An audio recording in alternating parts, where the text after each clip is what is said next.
Vamos a iniciar con Ricardo Ravelo y con Osvaldo Zavala. En unos minutitos se agrega Víctor Ronquillo. Ya sabe que no siempre podemos estar a tiempo, es natural, a veces tiene uno actividades o atorones viales, en fin, de todo, pero vamos a empezar ya. Así es que, Osvaldo Zavala, buenas tardes.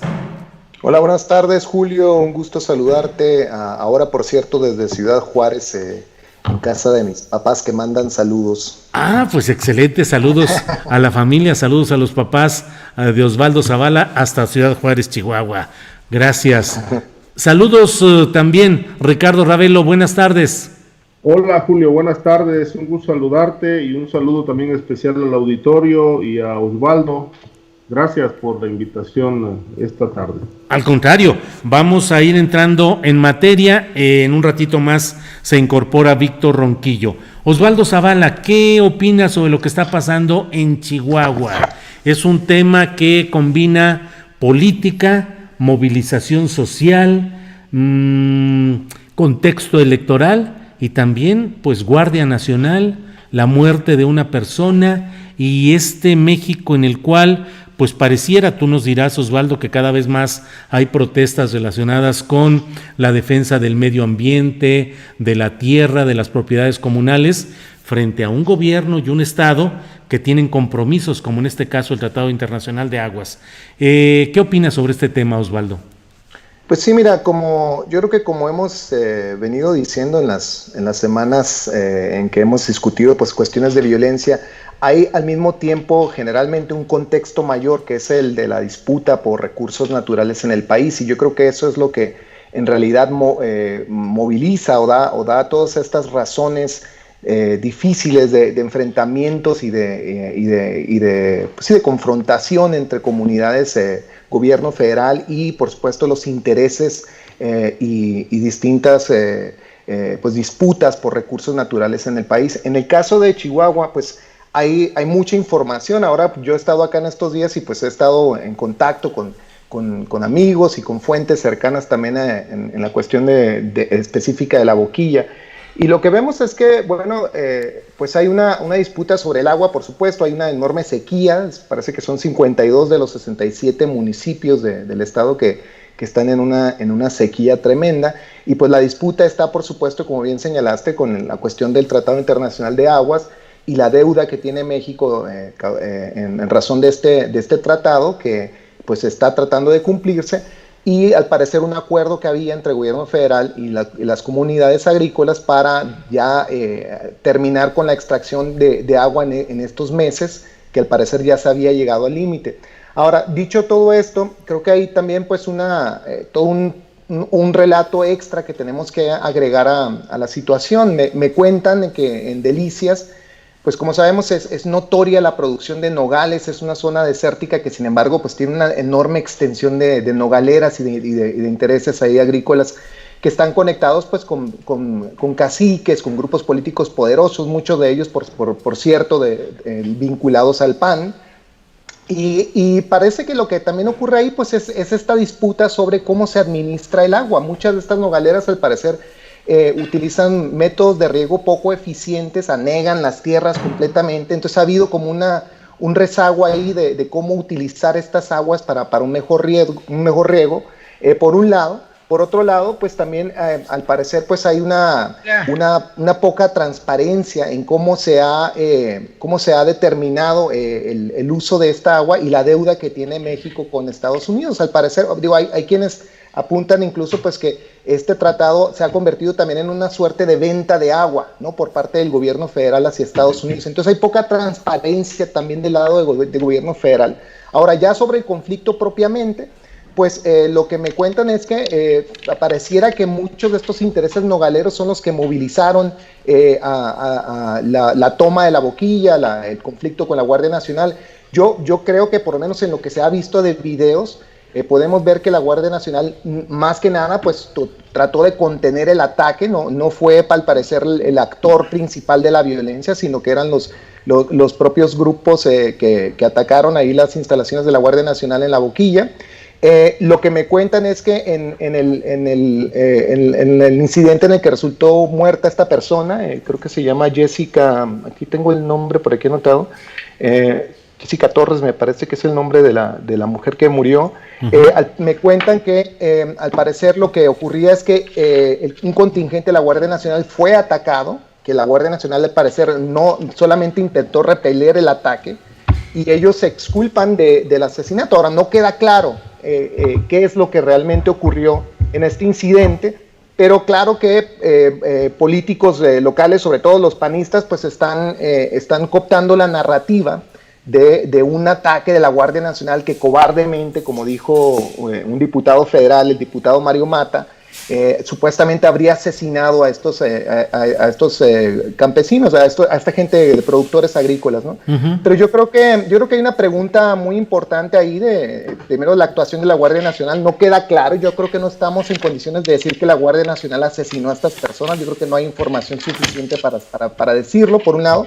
Por otro, insisto, hay que entender que estamos en un conflicto de una disputa por agua, en la que pues hay que reconocer que las comunidades de productores, sobre todo los nogaleros, como decía, pues son notorios por acaparar el agua, por hacer un uso bastante poco eficiente de sus sistemas de riego, y que pues entran en tensión pues con esta deuda que tiene México por el Tratado Internacional de Agua. Entonces, digamos, tal vez lo que más ha hecho en falta es una mayor presencia de gobierno federal que confronte esta problemática y que ponga, digamos, el cuerpo, ¿no? Me parece el superdelegado del gobierno federal no aparece en ninguna parte, no se han involucrado directamente en esta discusión. El gobernador Corral dice que el presidente ni siquiera le toma la llamada. Eso me parece muy preocupante. Entonces yo creo que el presidente López Obrador tiene que tomar cartas en el asunto, tomar la rienda de esto, y pues entrar en la discusión con estos productores, independientemente pues también de la acaparación de agua que se haga y que es notoria en esta región, y que también, por ejemplo, pues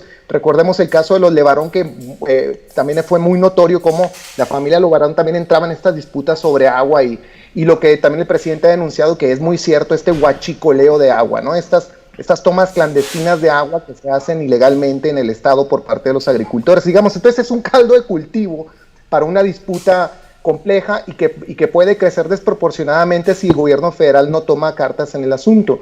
Entonces yo pondría eso, ¿no? Yo creo que el gobierno federal tiene una oportunidad de pues sacar la cara, de entrar en acuerdos, hablar con la gente, y sobre todo explicarle a los agricultores, a los más pequeños, pues cuál es la complejidad de esta cuestión, ¿no? O sea, que no solamente se trata de una extracción de gobierno federal para cumplir con los tratados de agua, sino que también pues hay grupos, intereses locales que notoriamente acaparan el agua y que además hacen un uso muy poco eficiente del recurso, ¿no? Entonces, digamos, pues esa disputa pues hay que comprenderla en esas complejidades, y finalmente lo que insistiría es que no podemos hablar de que la Guardia Nacional está asesinando, en este caso, cobardemente, como dice el diputado panista. Eso me parece muy exagerado.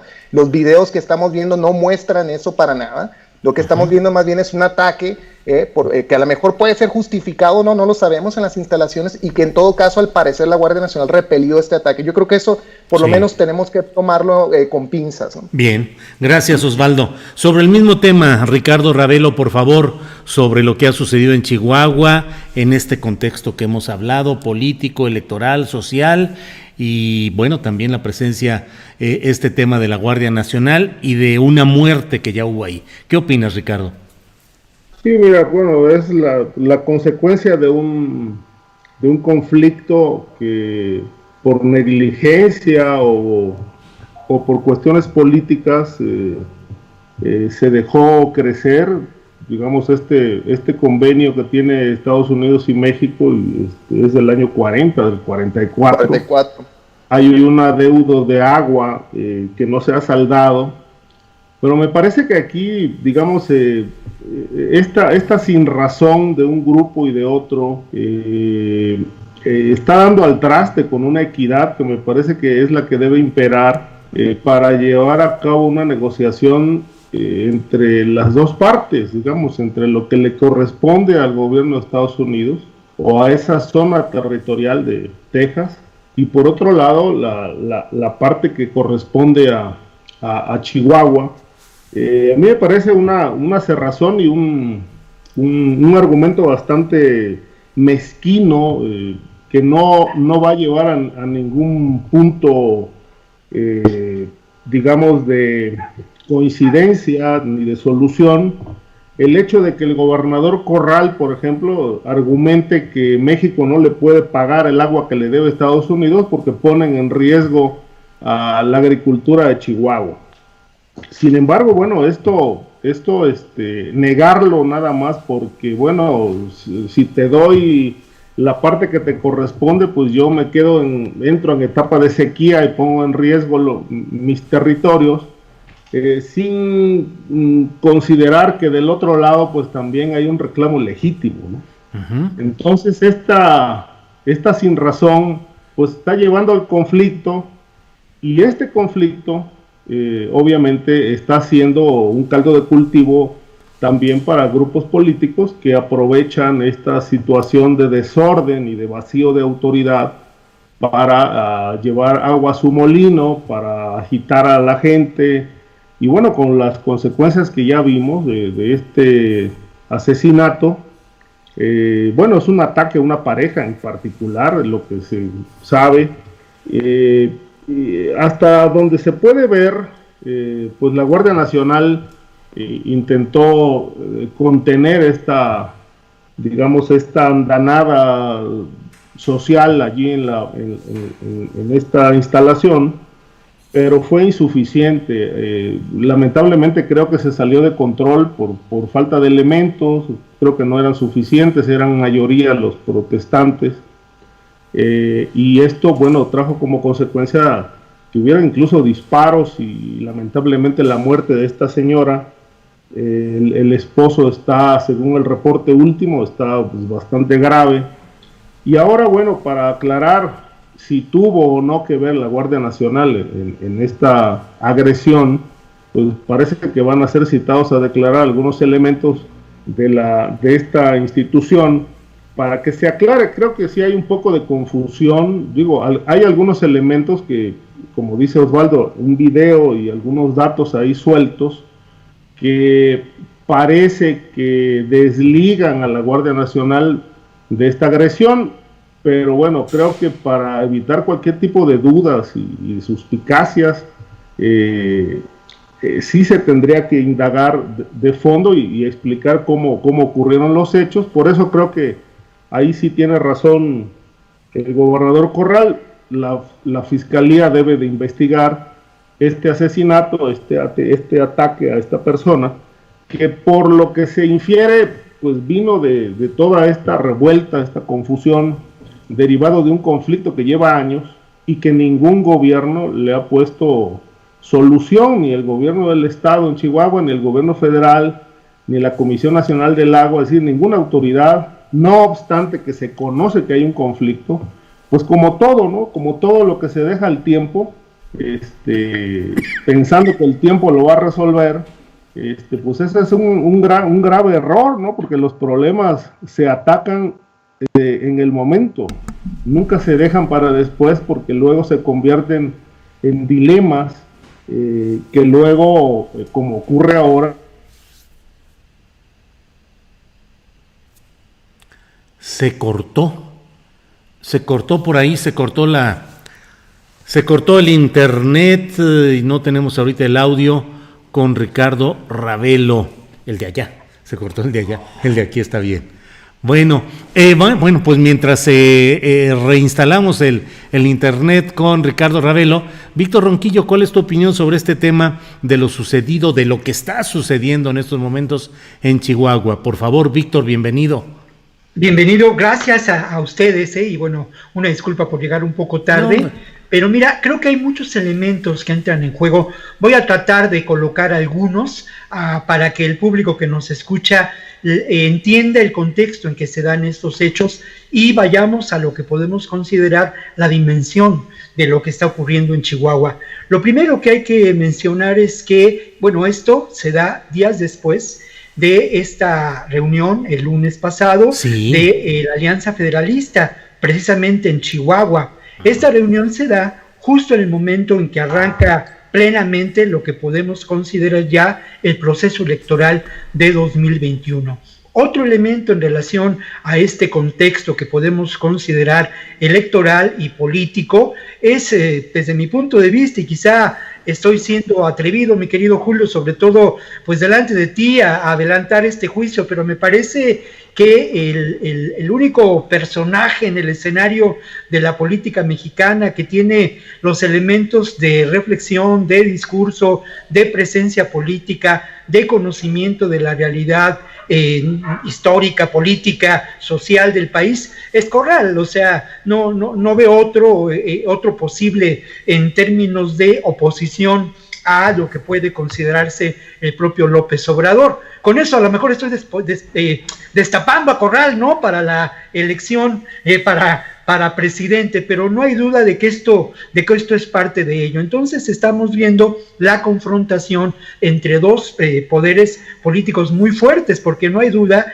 que en torno a Corral hay ya, de hecho, una alianza muy importante de estos gobernadores. Otro elemento, ahora que veo en la pantalla a mi querido Osvaldo Zavala, otro elemento muy importante que hay que destacar es esta realidad de lo que representa el agua como un recurso fundamental para la vida y en términos de la estrategia geopolítica de su control, que tiene que ver con el manejo de este elemento fundamental para la vida. Esto es un lugar común, pero que tiene que ver con la producción de alimentos en esta zona fronteriza y en otras regiones del país, como lo hemos discutido aquí, para la propia industria minera. Esto no es descabellado y tampoco podemos descartarlo, y hay que señalar que buena parte de los intereses del grupo que podemos considerar así en términos muy generales, sin entrar en detalles, de la derecha muy diversa, muy amplia en Estados Unidos,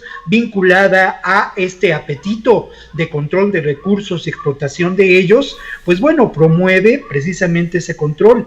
No podemos olvidar que esto también se da en el contexto de las elecciones en Estados Unidos, de la campaña política. Y este convenio fundamental en términos del agua también repercute en ese escenario político. Hay más elementos que tienen que ver, por ejemplo, ya se mencionaba aquí lo del huachicoleo del agua, ¿no? Pero también existe, y esto es una realidad que a mí me tocó en algún momento dado reportear, el control político a partir del agua de los productores agrícolas, ¿no? Este clientelismo usado en diferentes momentos. De hecho, los personajes que se han mencionado, de los que el subsecretario de Seguridad Pública mostró algunas imágenes, son personajes ligados, sí, en este momento a distintos partidos políticos, pero en principio son personajes ligados a estos espacios de poder, muchas veces oscuro,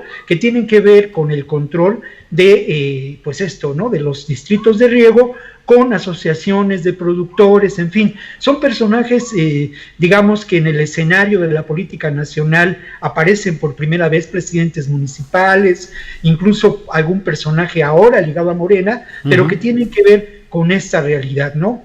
Otro elemento que es muy importante, que es muy doloroso, quizá tendría que haber empezado por ello, bueno, es esta tragedia, ¿no?, de la muerte de una persona en una situación que no está del todo esclarecida. La versión que esta mañana dio Andrés Manuel López Obrador es de unos tiros al aire, del rescate de unas granadas que habían sido tomadas, una versión creíble quizá, que seguramente le fue informada en la reunión de seguridad, que por cierto fue larga. Esta reunión de seguridad fue larga y sin duda se trató como tema central esta realidad. Hay una preocupación por parte del gobierno de López Obrador sobre el tema, y desde hace 3 o 4 semanas, quizá un poco más, este tema, que era un tema pues de enorme preocupación, fue tratado, el conflicto fue tratado de que no explotara. Se realizó una actividad política, se intentó el diálogo con los productores. López Obrador denunció que esto tenía que ver con el proceso electoral que se lleva a cabo en Chihuahua, donde además de otros cargos, pues bueno, se elegirá un nuevo gobernador.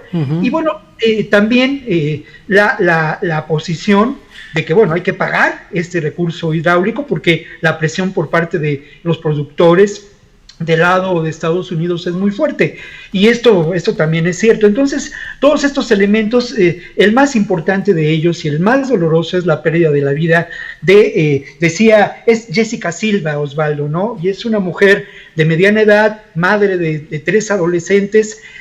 Su esposo Jaime Torres fue herido en este mismo lamentable hecho, y lo triste y lo paradójico de todo, y este es otro elemento que quiero poner sobre la mesa, es que en este momento en Chihuahua se vive una sequía, ¿no? Una sequía que ha llevado a condiciones extremas, sobre todo, como siempre ocurre, a los pequeños productores.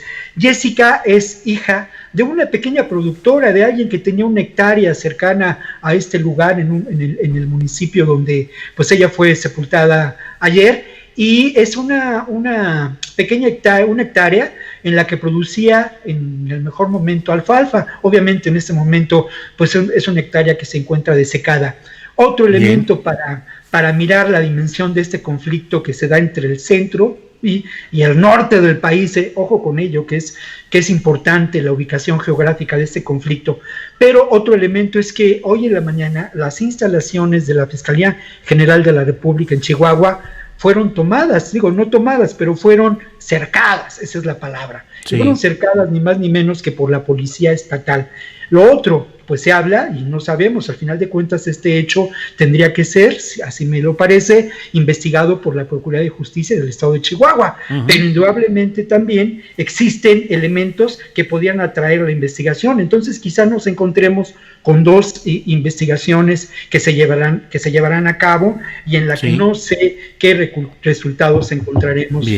Este creo que es un contexto que nos puede entender la dimensión de este hecho, que realmente nos deja ver también, colegas, que pues el proceso electoral del 2021 tendrá elementos que de alguna manera harán simbrar a este proyecto de la Cuarta Transformación, y que aprovecharán en muchos casos avivarán conflictos para confrontar política y violentamente pues esta aspiración de transformar el país, ¿no? Muy bien, Víctor, muchas gracias. Osvaldo Zavala, otro tema relacionado también con la defensa del medio ambiente, del agua, pues en estos conflictos que vienen caminando con fuerza, el relacionado con el proyecto integral Morelos, particularmente el anuncio que ha hecho hoy el presidente de la República de que va para adelante finalizar el proyecto de la termoeléctrica en Huexca, donde además de todo fue asesinado hace un año, o no sé cuánto exactamente, pero fue asesinado Samir Flores, activista, uno de los principales activistas contra la termoeléctrica y el proyecto integral Morelos. ¿Qué piensas de este tema, Osvaldo Zavala? Pues mira, como bien señalas, pues esto es posiblemente la tendencia ya global, ¿no? Es decir, estamos viviendo un momento de disrupción global precisamente por la disputa territorial por recursos. Ya no hablábamos del agua, por eso hablando ahora también, por supuesto, de la termoeléctrica en Huexca. Y este proyecto integral, pues, desde luego va a tener resistencia, y la resistencia que ya dejó este saldo terrible del asesinato de Samir Flores, pues nos habla de este tremendo dilema en el que se encuentra el gobierno de López Obrador, y pues en realidad todos los gobiernos bajo la tensión de la gobernanza neoliberal. Es decir, por un lado tenemos pues la necesidad de administrar recursos naturales y la expansión de estos recursos y los diferentes intereses que se inscriben en ellos, y las resistencias locales que con toda justicia pues defienden su autonomía y sus derechos a los usos del suelo, ¿no? Entonces yo creo que en cada uno de estos casos tenemos estas disyuntivas que se abren ante gobiernos como el de López Obrador, que está tratando de recobrar una cierta soberanía sobre recursos. Lo mismo estamos viendo en otro contexto con la disputa sobre el Tren Maya y las diferentes, digamos, formas de expandir los recursos energéticos. La creación de la nueva refinería pues es la otra dimensión de todo este digamos problema general de administración de recursos. Ahora, yo lo que simplemente diría es que esto no se puede resolver con consultas. O sea, entiendo que hubo una consulta que el 60% de la población supuestamente avaló la continuidad del proyecto. Yo entiendo que... en Morelos dices. De Morelos, pero quise decir, sí, del proyecto integral de Morelos, y que en Huesca se resolvió de esa manera, ¿no? Con el aval de esta consulta. Pero no fue una consulta legal, ¿eh? No fue una consulta establecida en los términos legales, sino por un grupo de personas que instalaron urnas, que hicieron todo el trámite, que se llevaron las urnas a su casa y luego dijeron el resultado es tal, o sea, no tiene una validez jurídica. A eso justamente iba, que no se puede gobernar de ese modo, es decir, no podemos tener una consulta que además, como bien señalas, ha tenido una clara duda, ¿no?, sobre su validez, no solo jurídica, simplemente política, ¿no? Es decir, no podemos confiar en que una encuesta de este modo justifique un proyecto. Ahora, yo creo en la necesidad de expandir estos proyectos, y también creo y entiendo el contexto problemático que hay medioambiental y territorial, etcétera. Y no sé si hay una salida propiamente. Yo tal vez lo único que diría que conecta otra vez con lo que dijimos con lo de la boquilla es que el gobierno federal tiene la necesidad de explicar de mejor manera, justificar de una manera mucho más clara la necesidad de estos proyectos y no gobernar por este populismo ultranza, ¿no? Es decir, de crear una consulta dudosa y con ello justificar el avance de este megaproyecto. Porque si no, pues estamos volviendo, insisto, pues esta lógica de expansión de megaproyectos que atropellan recursos naturales de comunidades y la defensa de esos recursos, y que nos deja pues completamente desfondados de nuestra capacidad de respuesta como ciudadanos, ¿no? Sí. Entonces yo creo que pues falta, digamos, que el gobierno federal explique de una mejor manera la necesidad histórica de estos proyectos y que haga pues una política mucho más válida más allá de las consultas. Osvaldo, ¿crees que el presidente López Obrador está entrando en una pues controversia o una distancia respecto a movimientos sociales que es probable que tengan injerencia de otros factores partidistas y electorales, pero que puede ser, o al menos no sé cuál sea tu idea, que sí tienen una sustancia de esa lucha social en defensa de recursos naturales, de medio ambiente y de agua? Pero lo que pregunto, Osvaldo, es, ¿se estará distanciando el presidente López Obrador de estos movimientos?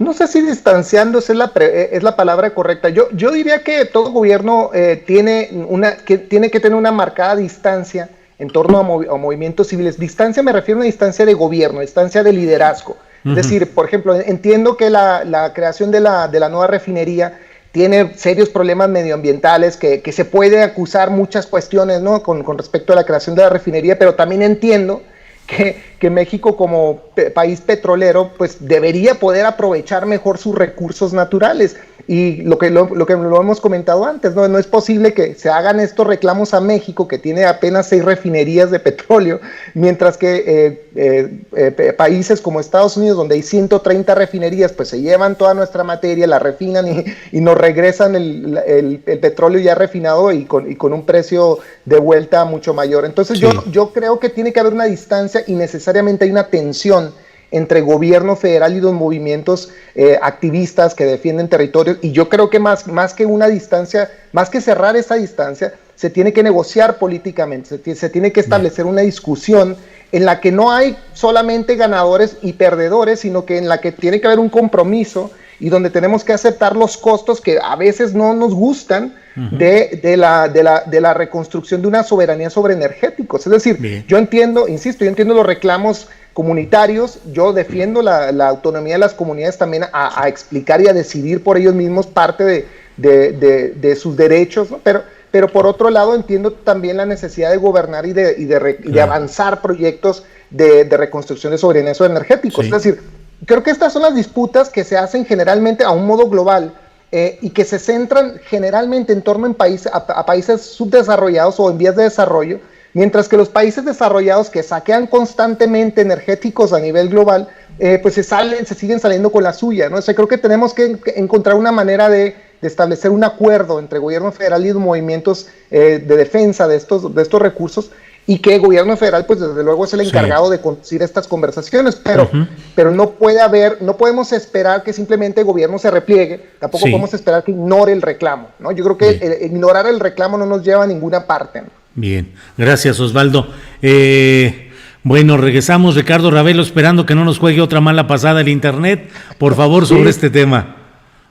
Mira, yo creo que más allá del tema político, el estira y afloja, pues, natural y propio que se da cuando todo el mundo busca llevar agua a su molino, respecto de quién tiene la razón, me parece que bueno, es una lucha de fuerzas, sobre todo partiendo de la base de que bueno, el hoy presidente de la República se convirtió en un verdadero experto, en un habilidoso activista que sacó provecho de todos estos conflictos cuando los enfrentó en su etapa de activista, desde que empezó allá por los años 80, aprovechó cuanto problema social surgía para montarse en ellos. Existe incluso, bueno, las versiones de entonces de cómo eran financiadas estas marchas desde el éxodo por la democracia desde Tabasco para protestar en la Ciudad de México, para declarar, digamos, una suerte de guerra política en contra de Pemex. En fin, él fue un hombre que ondeó la bandera de la lucha social, montándose en todos estos problemas, y ahora como presidente de la República pues cuestiona que sus detractores se monten en ellos. Esto es natural, siempre que hay un conflicto se buscará sacar raja política porque es una manera de organizar la sociedad, es una manera de confrontar, y bueno, hay que considerar que esto lo vamos a seguir viendo de aquí hasta el 2024, cuando se lleve a cabo la elección presidencial. Ahora, el caso de Huesca, decía, más allá del tema estrictamente político y toda esta polaridad, a mí me parece que hay un tema de fondo que es el medio ambiente, y que es un tema que se ha dejado de lado durante todos los gobiernos. Yo no tengo ningún elemento para decir que algún gobierno de la República se ha realmente ocupado y ha puesto en marcha una política verdaderamente clara, vertical, transparente para la defensa del medio ambiente. Hay todos los días en este país crímenes ecológicos. Hay decenas y decenas de ríos que prácticamente ya fueron declarados muertos.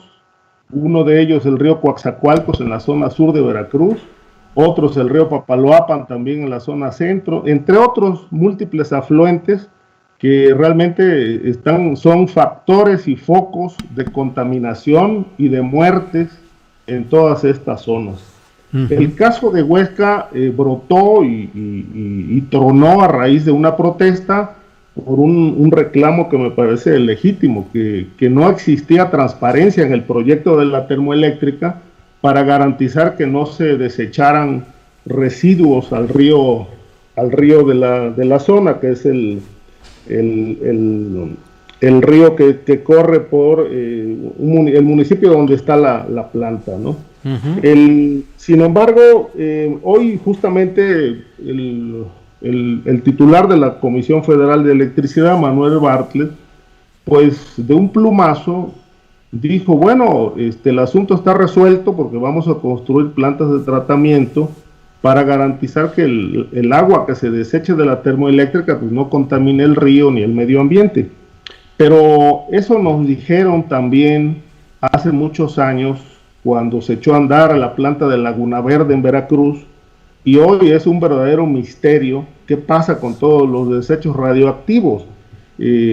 Coincidentemente en esa zona de Palmasola y Laguna Verde en Veracruz, de los últimos 10 años ha habido brotes de cáncer, brotes de contaminación muy fuertes, que ninguna autoridad, y en este caso la CFE, que está a cargo de esa planta, pues tampoco lo ha explicado, ¿no?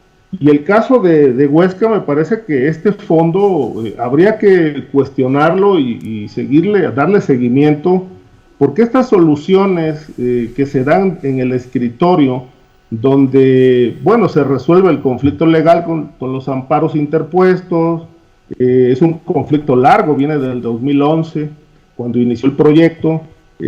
Bueno, a partir de que se desactiva la parte legal, pues el gobierno tiene en este momento la libertad de continuar con la obra, pero nadie garantiza. Es decir, por lo menos yo pongo en tela de duda la versión de Manuel Bartlett, conociendo los antecedentes en estos temas ecológicos, en el sentido de que realmente las plantas que se van a construir en la termoeléctrica van a garantizar que no se viertan desechos contaminantes al río Cuautla, ¿no? De tal manera que ahora, sobre el asesinato de Samir Flores, pues habría que, es otro tema que también está inconcluso, no está aclarado, la investigación está totalmente empantanada, porque además, bueno, no se sabe si lo asesinaron por el activismo que desarrolló en torno al tema de la termoeléctrica, o bien por su actividad periodística, porque bueno, él fue fundador de la radio comunitaria de Amilcingo, sí, y ahí tenía un programa donde, bueno, era bastante crítico sobre todas estas problemáticas, y como sabemos, todas estas voces que han cuestionado los temas ecológicos, los temas de la tala de árboles, que se han metido con los taladores comuneros y que han emprendido una defensa de los recursos naturales, pues han sido acalladas lamentablemente a tiros, como fue el caso de Samir. Un caso, insisto, que lamentablemente pues sigue impune. Pero retomando este punto de los recursos naturales y de la defensa ecológica, me parece sin duda que es un tema que no se atiende. Por ejemplo, está cuestionado ahí el caso del señor Romo con todo el acaparamiento de agua acá en la zona de Quintana Roo, con los posibles desastres que puede traer la obra del Tren Maya. Hay denuncias, hay amparos, hay quejas, pero resueltos los temas legales, las obras continúan y el tema ecológico, insisto, sigue de lado. No importa para la Cuarta Transformación, como tampoco ha importado en los gobiernos anteriores. Bien, gracias, Ricardo. Víctor Ronquillo, por favor, tu comentario sobre este tema. Bueno, antes, brevemente, un elemento que me faltó señalar en términos del contexto de lo que está pasando en Chihuahua es que, bueno, están desplazándose tropas de la Guardia Nacional a la zona del conflicto, ¿no? Entonces, en lo que vemos los discursos de los políticos, la realidad también es una realidad de confrontación muy fuerte que esperemos no vaya a darse en este terreno, difícilmente, ¿no?, de la represión. Sí. Y te comento, Víctor, que el Congreso de Chihuahua está sesionando frente a las instalaciones del Batallón Militar 66 en Delicias, en protesta por la muerte de Jessica, de la mujer asesinada allá. Está sesionando el Congreso allá en Chihuahua en este momento. Bien. Sí, en Chihuahua, digamos, es un asunto de enorme relevancia por el agua, pero también es un asunto ya de enorme relevancia en términos políticos por todo lo que ha implicado, ¿no? Entonces, sí, déjame adelantar, porque luego temas de los que aquí hablamos, luego yo escribo sobre ellos y a veces estoy a punto de decirte, oye, sobre eso voy a escribir la columna de mañana, porque estoy a punto de escribir para mañana algo que puede titularse Las aguas electorales de Chihuahua. O sea, sí, el contexto, esas aguas electorales que están cruzando también este tema. En fin, pero adelante, claro, con el otro tema, claro, de Morelos. Esperamos que no sean ni aguas negras, mi querido Julio, ni aguas teñidas de rojo, ¿eh? La verdad. Pero bueno, ya te leeremos con mucho gusto, Julio, mañana en tu columna. Pero en relación a lo que mencionabas, si hay un distanciamiento con algunas organizaciones, me parece que sí, y me parece que es lamentable.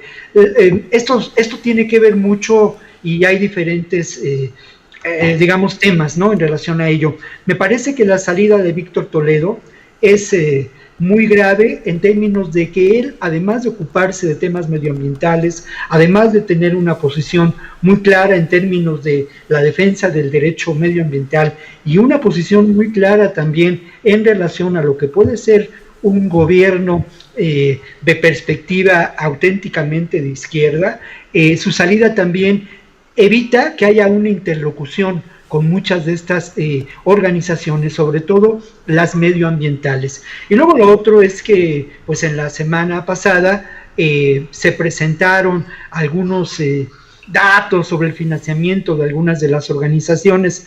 Yo te quiero decir que en mi caso como reportero he trabajado a lo largo de muchos años con muchas de estas organizaciones, algunas otras que no fueron señaladas, y bueno, el mecanismo de financiamiento de las organizaciones no gubernamentales, de las organizaciones de la sociedad civil, incluso de estos think tank o estos espacios de pensamiento, tienen que ver precisamente con el financiamiento que se puede obtener en fundaciones, por parte de partidos progresistas, en fin, esto es así, porque al final de cuentas es muy difícil que pensemos en financiamientos que procedan de los gobiernos. Estas organizaciones, y eso yo quiero dar el testimonio como reportero, de alguna manera a lo largo de los años en México han presentado una versión distinta a la versión oficial de los hechos, y lo han hecho no solamente a nivel del discurso, lo han hecho también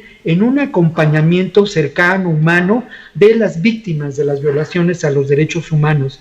Son una referencia, y su voz es una voz que ha incomodado al poder desde hace muchos años. Entonces sí creo que es lamentable que haya un distanciamiento y que no se reconozca a esta voz crítica, reflexiva, informada sobre la realidad. Pienso en el Centro Mexicano de Derecho Ambiental, por ejemplo, ¿no? O sea, no puedes negar la fuerza que tiene, ¿no? En el Consejo el Consejo Mexicano para la Silvicultura Sustentable es su nombre correcto, organizaciones fundamentales en la defensa del derecho al medio ambiente, que además en el caso del Consejo agrupan a muchas organizaciones, a muchas cooperativas. Por otra parte, creo que estos elementos lamentablemente no son recientes en la perspectiva de Andrés Manuel López Obrador, ¿no? Creo que le ha faltado entender, acercarse, compartir con quienes de alguna manera desde proyectos independientes que pueden considerarse críticos, que pueden considerarse de una izquierda más de abajo y más radical, podrían encontrar puntos de encuentro con su propio gobierno, ¿no?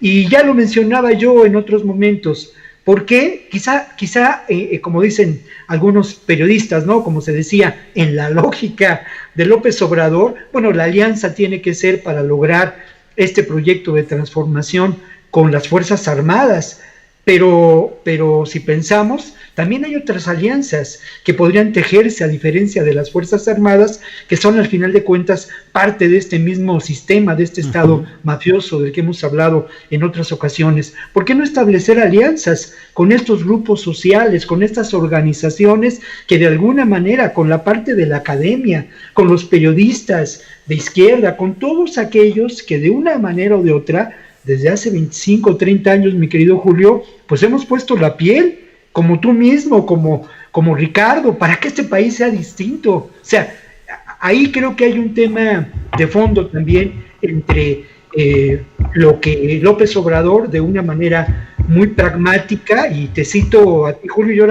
ahora te estoy dando por tu lado y mucha coba, mi querido Julio, pero te cito, ¿no? En ese pragmatismo, siendo clara en su última elección para llegar a la presidencia, López Obrador tuvo que pactar con muchos, ¿no? Y seguramente, y ojalá que no sea así, pactar con el diablo, ¿no?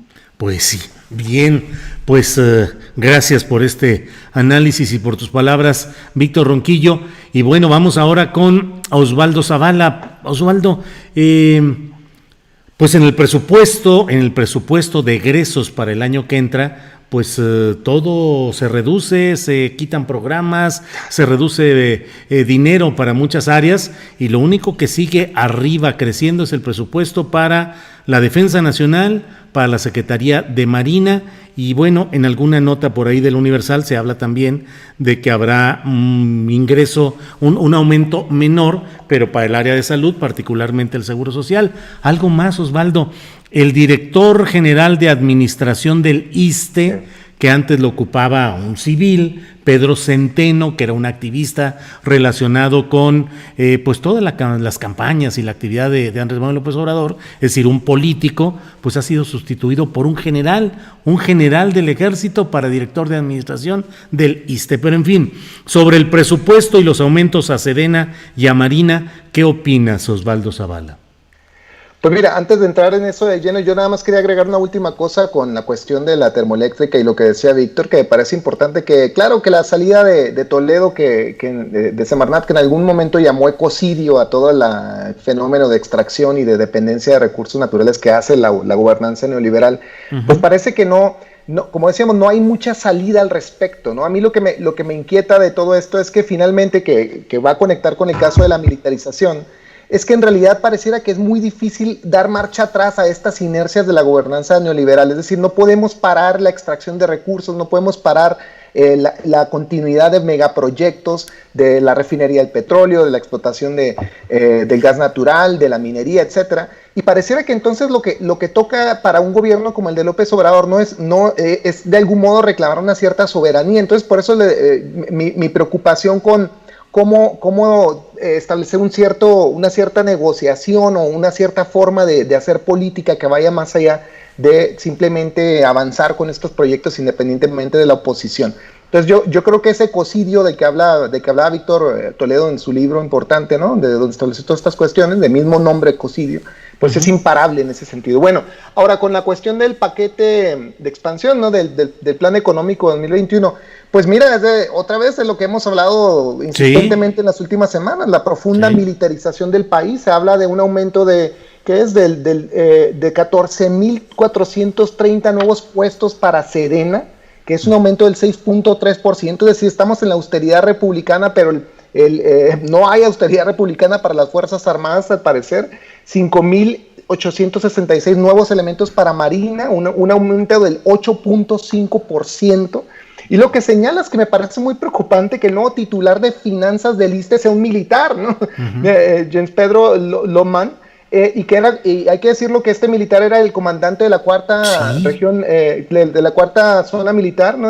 Con sede en Monterrey, y que según leía se ocupó también de toda la cuestión del plan de contención migrante. Entonces aquí ocurre lo que me parece que hemos señalado ya por momentos en los debates anteriores, que hay una convergencia de esta racionalidad de seguridad nacional que empieza a colonizar, o ya colonizó desde hace mucho tiempo más bien, otras zonas de la política pública. Es decir, la política migratoria se convierte en política de seguridad, la política de salud es una política de seguridad, y pareciera que ya no hay, digamos, una zona del país que no esté tocada por el poder militar en México.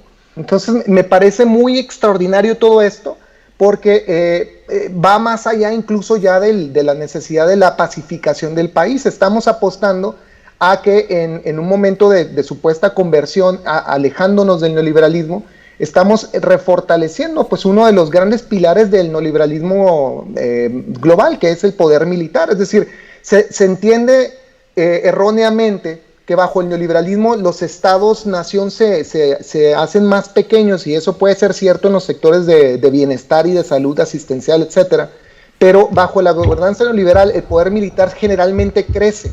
Y entonces en un país como el de López Obrador, que se supone que está deshaciendo las inercias del neoliberalismo, yo no entiendo cómo el poder militar sigue en un decidido crecimiento brusco como el que estamos viendo, y no solo crecimiento, sino la colonización de estos espacios de gobierno por parte del ejército.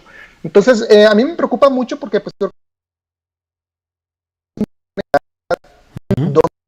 donde pues ya no va a haber prácticamente espacio de gobierno donde no tenga la mano el ejército.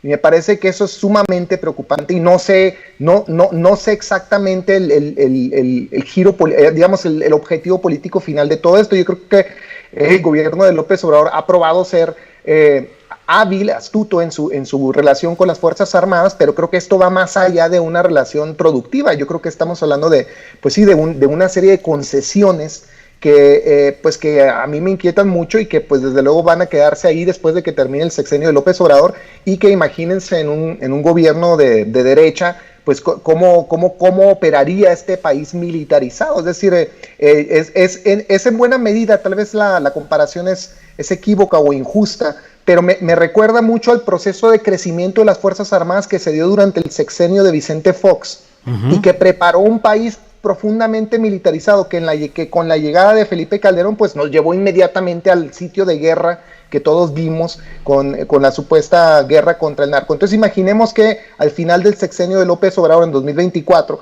gana un presidente de derecha con un discurso de mano dura, y pues ahora tiene a su disposición un país totalmente militarizado, pues viviríamos de facto en una dictadura militar. Bueno, pues gracias por este análisis, Osvaldo Zavala. Vamos a tratar de, ya son las 2 de la tarde con 58 minutos, sobre este tema. ¿Qué opinas, Ricardo Ravelo, por favor, sobre este tema del presupuesto y el crecimiento de ingresos o de posibilidades para las Fuerzas Armadas? Bueno, es evidente que hay demasiada preferencia por los militares en este gobierno, algo que no parecía desde el principio, sí, y un cambio de discurso bastante radical, drástico, de estar en contra de la militarización, pues pareciera que hoy es todo lo contrario, ¿no? No solamente a nivel de la seguridad, sino ahora pues parece que como si no hubiera profesionales civiles, ¿no? Todo tiene que ser militar, y aquí pues esto me brinca el caso Venezuela, porque bueno, si algo ha caracterizado al presidente Maduro ha sido justamente rodearse de militares, y buena parte de estos, como se sabe, bueno, hoy están bajo investigación y con órdenes de aprehensión por parte de las autoridades estadounidenses por estar vinculados al narcotráfico. Pero Maduro se rodeó de militares, es su alianza, es su pilar, su apoyo en el poder, y los tiene en todas partes. Y yo creo que, bueno, aunque el ejemplo pueda ser un poco excesivo, me parece que vamos por ese camino indudablemente. No entiendo otra razón de tanto entreguismo al ejército. Puedo entenderlo hasta cierto punto en un soporte, en un apoyo en el tema de la seguridad, que también pues, parece excesivo, aquí lo hemos discutido, una militarización histórica, pero que no está redundando en mejoría en la seguridad pública, porque yo insistía en la pasada o antepasada charla que tuvimos aquí, de que por todas partes veo vacío legal. Es decir, la sola presencia militar no es garantía de que haya mucho Estado, músculo del Estado, si no se aplica la ley, ¿no? Porque hay mucha presencia militar, pero no se aplica la ley. Ahí están los casos de violencia en los mismos estados donde supuestamente intervino la Guardia Nacional y las Fuerzas Armadas. Pues ya nuevamente el caso de Guanajuato es revelador, la violencia se ha disparado en los últimos días. El caso de Morelos con la matanza de la colonia Varona, ahora este conflicto en Chihuahua, lo que está ocurriendo en Quintana Roo, etcétera, etcétera. De tal suerte que, bueno, pues si ahora los militares van a ocupar cargos estratégicos en el gobierno federal, en la administración pública, pues bueno, esto sí preocupa muchísimo, porque podemos inferir que una de las apuestas del presidente pues es militarizar toda la administración pública. Esperemos que no sea así, porque la memoria es bastante terca y nos recuerda pues aquellos días aciagos de la dictadura militar en Centro y en Sudamérica. Es imposible no pensar en esto, hacia dónde va, porque va avanzando muy rápido. La entrega de los puertos, de las aduanas, que ya es de suyo escandaloso. Bueno, esto otro pues me preocupa muchísimo, ahí coincido con Osvaldo en este punto, que ahora estemos en un gobierno que pues va a cumplir 2 años, y que pues ya tiene militarizado todo el país. No vayamos a llegar a un punto en el que realmente esto sea un gobierno mixto, ¿no? 50% civiles, 50% militares, porque el siguiente paso pues es prácticamente tomar el poder político completo, ¿no? En fin, preocupante, pero insisto, si no hay voces, si la sociedad no se organiza, si no se cuestiona por qué tanta militarización en el país, pues bueno, esto va a continuar, porque ahí sin duda el presidente no tiene ningún contrapeso, él toma las decisiones y esto se realiza, pero en el Congreso no hay contrapesos, a nivel de los partidos no hay oposición, a nivel de la sociedad todo está dividido. Entonces, si no hay una verdadera oposición que equilibre estas decisiones que me parecen excesivas, pues el presidente seguirá haciendo de las suyas desde el poder. Bien, gracias Ricardo. Por favor, Víctor Ronquillo, y contigo vamos a cerrar esta mesa de especialistas. Son las 3 de la tarde con 3 minutos. Por favor, Víctor. Bueno, pues muy brevemente, pero a mí me parece que sin duda, ¿no? Ya lo mencionaba Ricardo hace algunas semanas y hoy insiste en ello y yo estoy absolutamente de acuerdo, ¿no? No creo que la fórmula de la militarización de la seguridad pública haya dado resultados. Ahí están los hechos, ¿no? Y tampoco creo que las posibilidades de reducir los espacios de corrupción en las aduanas vayan a resolverse con la presencia del ejército. Dudo mucho que este general tenga las capacidades para administrar financieramente al ISSSTE. Me puedo equivocar, por supuesto, ¿no? Pero creo yo que esta alianza en los hechos iba a decir de Felipe Calderón, imagínate nada más lo preocupado que estoy. Ahora sí, ya con eso.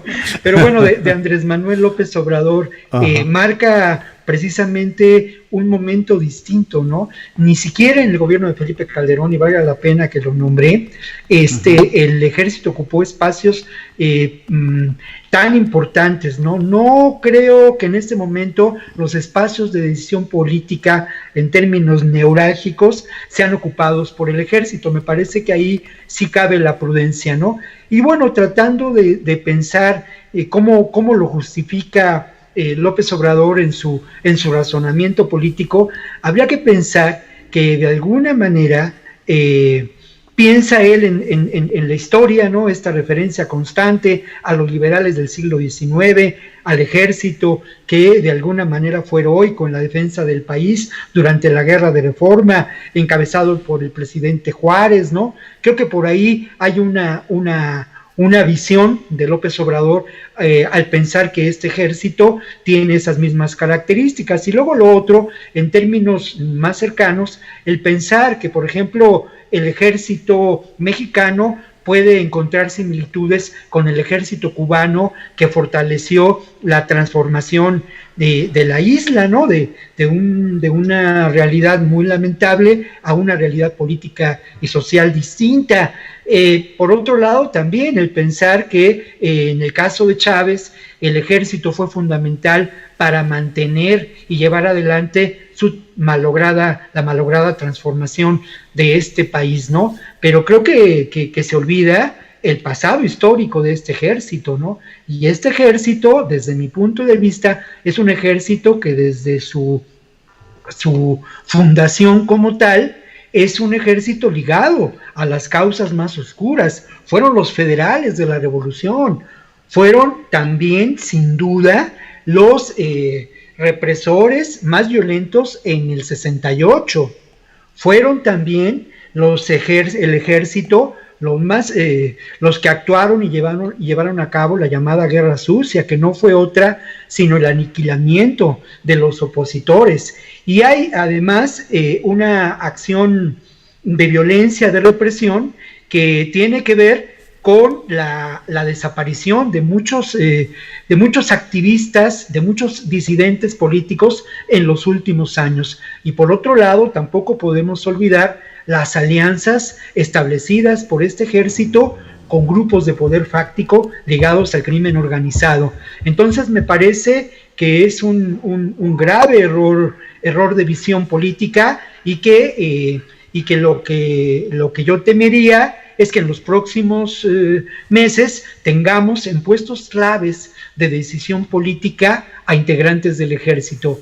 Resulta difícil pensarlo, pero también nos parecía remota la posibilidad de que la cuarta transformación de este país tuviera como sustento a este ejército altamente cuestionado, ¿no? Sí, bueno, pues muchas gracias a los tres por esta oportunidad, como siempre, de estar los jueves y pasar revista a todos estos temas que tienen liga unos con otros, que tienen una relación en la cual hablamos de seguridad pública, de seguridad nacional, de narcotráfico, crimen organizado, pero todo desemboca en política y en cómo estamos decidiendo el futuro de este país. En fin, pues muchas gracias, Osvaldo Zavala, buenas tardes. Muchas gracias, Julio. Como siempre, un saludo al público y por supuesto a Ricardo y a Víctor. Un abrazo a todos. Sí, saludos a Ciudad Juárez y a tus papás. Osvaldo, gracias. Víctor Ronquillo, buenas tardes. Pues mucho gusto en compartir con ustedes estas reflexiones.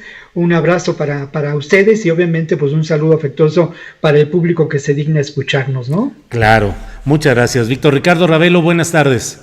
Buenas tardes, Julio. Gracias. Ahí se nos quedó pendiente el tema del periodista asesinado en Veracruz. Ya habrá oportunidad de retomarlo, pero es un tema también con bastante hondura. Yo agradezco mucho la oportunidad de estar aquí en tu espacio esta tarde. Gracias y un saludo afectuoso a mis compañeros y al auditorio. Así es, muchas gracias. Gracias a los tres. Ya nos veremos el próximo jueves. Buenas tardes, gracias.